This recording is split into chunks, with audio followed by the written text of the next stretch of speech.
Halo, perkenalkan nama saya Nurkafifa Septi Ambarsari. Di sini saya akan menjelaskan mengenai My Family Business Story. Pertama, saya akan mulai dengan menjelaskan mengenai timeline dan juga rencana suksesi dari bisnis keluarga kami, yaitu Aroba Percetakan. Berikut merupakan timeline perjalanan Aroba Percetakan serta rencana suksesi yang akan dilakukan ke depannya. Jadi, bisnis keluarga Aroba Percetakan ini pertama kali didirikan pada tahun 1990. Seiring berjalan dan berkembangnya bisnis, Bapak Bastomi dan juga Ibu Tanti cukup kesulitan dalam menjalankan bisnis ini sendirian. Hingga pada tahun 2013, saat anak pertama sudah mulai dewasa, ia mulai bergabung dalam bisnis Aroba Percetakan ini. Ia memulai karirnya dengan pekerjaan yang sangat sederhana dan juga berada di bagian yang paling bawah untuk mengetahui dengan baik bagaimana cara kerja dari bisnis keluarga kami. Hingga pada tahun 2015, ia sudah mulai diberi tanggung jawab untuk menjalankan operasional bagi pesanan-pesanan para customers dari pabrik-pabrik. Lalu pada tahun 2017, anak kedua sudah mulai bergabung dalam jalannya bisnis keluarga ini. Sama dengan anak pertama, ia juga memulai bagiannya dari bagian paling kecil dengan pekerjaan yang sangat sederhana. Dan setelah lulus, ia sudah mulai diberi tanggung jawab untuk menjalankan bisnis dari Aroba Percetakan ini. Ia juga bisa memperoleh customers baru, yaitu rumah sakit-rumah sakit yang berada di sekitar kami untuk memesan banyak produk dari kami. Sehingga ia juga lah yang akan memegang seluruh operasional dari pesanan rumah sakit tersebut. Pada 2019, saat pandemi dimulai, anak ketiga mulai bergabung ke dalam bisnis keluarga Aroba Percetakan ini. Ia juga sama, memulai karirnya dengan kerjaan yang sangat kecil di bagian paling bawah. Hal tersebut juga dilakukan untuk memahami lebih bagaimana cara kerja bisnis di Aroba Percetakan ini sebaik mungkin. Hingga pada 2020, ia sudah mulai diberi kepercayaan untuk memegang bagian keuangan dari para customer pabrik karena hal tersebut cukup rumit dan anak ketigalah yang paling dekat dengan teknologi sehingga ialah yang diberi perintah untuk menjalankan hal tersebut. Karena kami ingin mengubah sistem keuangan dan juga pencatatan dari Aroba Percetakan yang sebelumnya masih konvensional menjadi lebih digital hingga lebih mudah untuk di-track.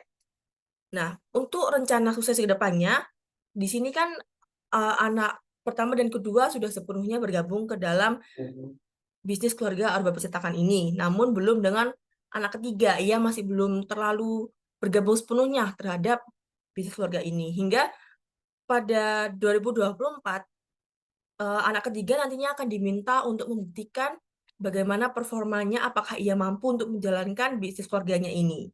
Yaitu dengan diberi tantangan untuk mencari customer-customer baru seperti yang dilakukan oleh anak pertama dan juga anak kedua.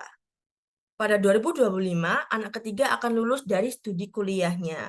Nah, di situ ia akan diberi waktu 1 atau 2 tahun untuk mencari pekerjaan di luar bisnis keluarga ini untuk mencari pengalaman dan juga mencari relasi yang lebih kuat nantinya untuk bisa dibawa masuk ke dalam bisnis keluarga kami sebagai customers atau mungkin sebagai partner juga bisa.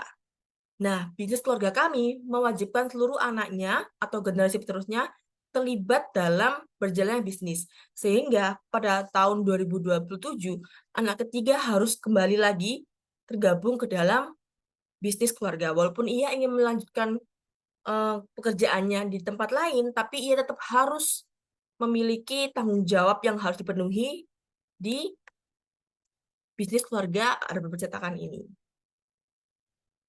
Berikut merupakan konflik dalam family business yang sedang terjadi pada family business kami.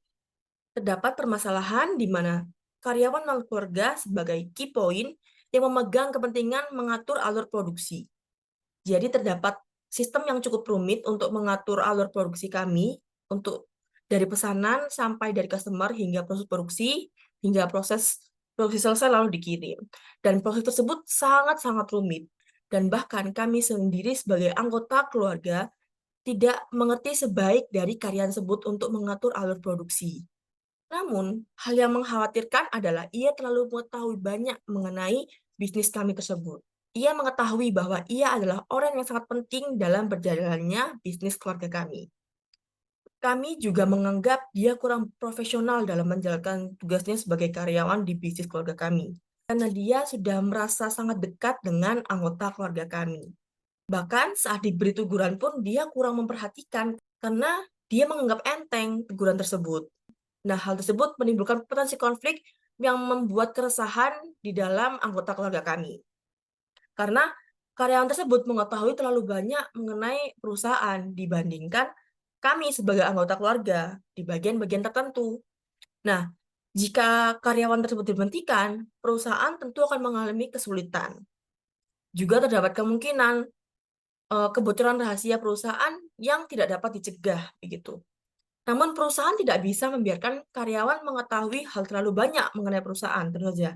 Kita juga tidak ingin karyawan terlalu semena-mena terhadap kami sebagai owner dan juga pemimpin mereka di dalam family business ini. Tentu terdapat banyak sekali perbedaan pendapat dan juga perdebatan yang tidak terelakkan dalam setiap diskusi yang kami lakukan dalam bisnis keluarga ini. Terdapat pihak yang merasa harus memberikan treatment yang baik kepada karyawan tersebut, agar ia jangan sampai keluar. Kita harus memberikan yang terbaik untuk dia agar dia bisa selalu setia terhadap bisnis kita. Namun, satu sisi terdapat juga pihak yang menentang bahwa kita harus beri dia teguran yang keras. Kita bisa cari karyawan lain. Tapi, pihak lain juga mengatakan operasional bisnis akan sangat berantakan jika kita membiarkan orang tersebut keluar dari perusahaan kami. Sehingga terdapat usulan penyelesaian, yaitu generasi penerus diminta untuk mempelajari cara kerja penataan alur produksi yang baik dan benar sesuai dengan cara kerja karyawan tersebut. Lalu, membatasi informasi yang diberikan kepada karyawan. Generasi penerus ditempatkan kerja di dekat karyawan lain untuk mengawasi kinerja para karyawan tersebut. Dan yang terakhir, hal-hal krusial dan berhubungan dengan rahasia perusahaan harus dikerjakan oleh generasi penerus sendiri. Namun, permasalahan tersebut masih belum terselesaikan dengan baik saat ini karena kami masih sangat bingung dan memerlukan banyak sekali diskusi yang panjang. Berikutnya, saya akan menjelaskan mengenai daur hidup dari family business kami. Seperti yang kita tahu, terdapat 3 sumbu dalam daur hidup family business. Yang pertama yaitu business axis, ownership axis, dan juga leadership axis. Pada sumbu bisnis, kami berada di tahap maternity and stabilization. Karena saat ini bisnis kami sudah cukup stabil, namun masih membutuhkan banyak sekali perbaikan dalam organisasi. Pada sumbu ownership, kami berada di tahap sibling partnership. Karena saat ini sebagian besar dari operasional bisnis sudah dijalankan oleh generasi penerus dari bisnis keluarga Arba Percetakan, yaitu saya dan juga kakak-kakak saya. Sebab perusahaan membutuhkan ide dan juga pemikiran dari generasi penerus yang dianggap lebih fresh dan dapat memberikan dampak yang lebih baik terhadap perusahaan. Namun tetap generasi sebelumnya masih memberikan pengawasan penuh terhadap kerja bisnis keluarga kami. Dan pada sumbu terakhir yaitu leadership, kami berada di tahap joining the leadership, di mana kami sudah diperkenalkan dengan bisnis keluarga kami seawal mungkin, sehingga kita bisa mengerti dengan baik bagaimana cara bisnis keluarga kami bekerja. Sehingga kami sudah beradaptasi dengan baik dan juga bergabung dalam jalannya bisnis keluarga kami. Kedua kakak saya sebagai generasi penerus juga sudah diberi tanggung jawab masing-masing untuk menjalankan bagiannya tersendiri. Namun, pemimpin keluarga dan juga generasi sebelumnya yaitu ayah dan juga mama saya masih mengawasi sepenuhnya mengenai keputusan dan juga jalannya bisnis. Selanjutnya yaitu mengenai jenis kepemimpinan. Bisnis keluarga kami menerapkan tipe kepemimpinan demokratis. Sebab kami selalu mengadakan pertemuan baik itu formal maupun non-formal untuk membicarakan mengenai perkembangan bisnis ataupun konflik yang terjadi jika ada. Dan dalam diskusi tersebut, setiap anggota keluarga wajib memberikan opini dan juga usulan untuk mengetahui dan juga memahami permasalahan dari berbagai sudut pandang. Termasuk juga dari karyawan. Bisnis keluarga kami sangat terbuka untuk menerima masukan dari karyawan-karyawan kami. Namun menurut saya, bisnis keluarga kami terlalu terbuka terhadap karyawan dan juga terlalu mengedepankan kepentingan dan juga masukan dari karyawan, sehingga banyak hal-hal dan juga peraturan dalam bisnis kami yang saya anggap kurang efektif dan kurang menguntungkan dan kurang baik terhadap bisnis keluarga kami.